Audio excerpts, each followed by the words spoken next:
maani yoggaa jennu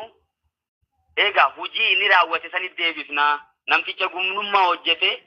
isii gumnummaa hojjete yoggaa jennu gumnummaa sanit deebifna wahurrima dhaalika zinaa hojjetuun sun yoo wahurrima jechuun haraam godhame dhaalika ta gumnummaa hojjete san fuudhuun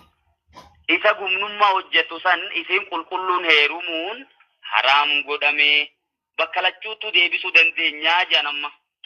yoo tawbatan malee wal fuudhuun taanii jemma Imaamu Ahmad rahimahullah rabbi salaamata godhu wahurrima jechuun haraam godhame dhaalika gumnummaa hojjetuun akkasuma maatii ta gumnummaa hojjette kan tawbatin san tahaddiin irratti dhaabamin san fuudhuun haraam godhame Baalama ay wahurrima kayta baalamni isi ilaw